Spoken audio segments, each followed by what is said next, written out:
कावड़ लेने मत जाना, तू जान का दीप जलाना, मानवता की सेवा करके सच्चे मानव बन जाना। बरेली के वायरल टीचर जिन्होंने एक कविता सुनाई थी अपने छात्रों को, और वो कविता थी कि कांवड़ लेकर मत जाना, और उसके बोल उन पर इतने ज़्यादा भारी पड़ गए कि उनके खिलाफ मुकदमा तक दर्ज करवा दिया गया। अब इस पर सियासत भी गरमाई हुई है। सपा प्रमुख अखिलेश यादव ने इस पर एक्स पर पोस्ट भी किया, जिसकी बहुत चर्चा हुई, और अखिलेश यादव ने उसके बाद एक और एक्स पर पोस्ट किया है। उसके बारे में आज हम आपको बताएंगे। तो मामला उत्तर प्रदेश के बरेली का है, जहां पर इंटरमीडिएट कॉलेज के एक टीचर पर एफआईआर दर्ज हुई। सोशल मीडिया पर टीचर की एक कविता वायरल हुई थी, जिसमें वो कांवड़ यात्रा को लेकर टिप्पणी कर रहे थे। कुछ लोगों को उनकी कांवड़ पर कही गई ये कविता पसंद नहीं आई, और उन्होंने इसको लेकर पुलिस में शिकायत दर्ज करा दी। और उनका कहना था कि टीचर ने हिंदुओं की भावनाओं को ठेस पहुंचाई है।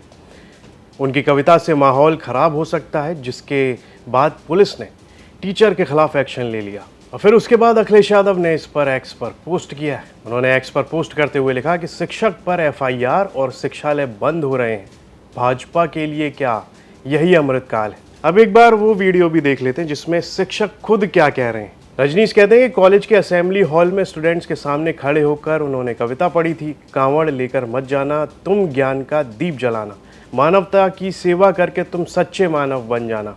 कांवड़ लेकर जाकर कोई एसपीडीएम नहीं बना है। उनकी ये कविता आगे भी चली, जिसमें कांवड़ यात्रा पर ऐसे ही टिप्पणी की गई थी, जिस पर वो खुद क्या कहते हैं वो सुनते हैं। मेरा उद्देश्य कोई दूसरा नहीं था, बल्कि पूरी कविता को आप सुने, उसमें विचार में शिक्षा के महत्व को बताया गया है। अरे बच्चे बड़े हो जाएं, उनकी जो भी भावनाएं वो करें। मैं उनको घर पे तो नहीं रोकने जा रहा हूँ, ना मैं उनके घर वालों को रोकने जा रहा हूँ। मैं तो छोटे बच्चों के लिए मेरा समझाने का दायित्व है।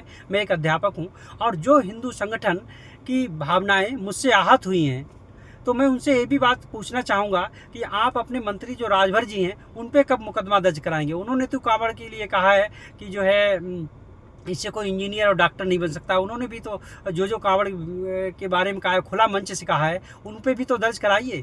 मैं शिक्षक हूँ, मेरे ऊपर मुकदमा दर्ज करा दिया गया है। लड़ना है तो ढूंढ बराबर का आदमी, रास्ता रोके खड़ा है क्यों फकीर का। जैसे ही टीचर का वो कविता वाला वीडियो वायरल हुआ, हिंदू संगठन के लोग आक्रोशित हो गए।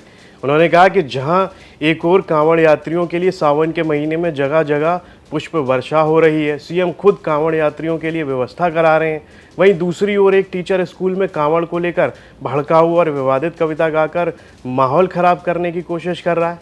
ये बिल्कुल बर्दाश्त नहीं किया जाएगा। और फिर उनके खिलाफ एफआईआर दर्ज करा दी जाती है, और एफआईआर दर्ज कराई जाती है भारतीय न्याय संहिता बीएनएस की धारा 353(2) उनके खिलाफ लगाई गई, जिसके मुताबिक अगर कोई व्यक्ति जानबूझकर किसी धर्म, जाति या समुदाय के बीच शत्रुता, घृणा या दुर्भावना पैदा करने या बढ़ावा देने के इरादे से या ऐसा करने की संभावना वाले किसी भी बयान या रिपोर्ट को झूठी सूचना, अफवाह या भयावह समाचार के रूप में मनाता, प्रकाशित या प्रसारित करता है, तो उसे 3 साल तक की कैद या जुर्माना या दोनों की सज़ा दी जा सकती है। तो फिर क्या था, ये एफआईआर होती है, और उसके बाद अखिलेश यादव इस एफआईआर पर अपनी प्रतिक्रिया देते हुए एक्स पर पोस्ट कर देते हैं।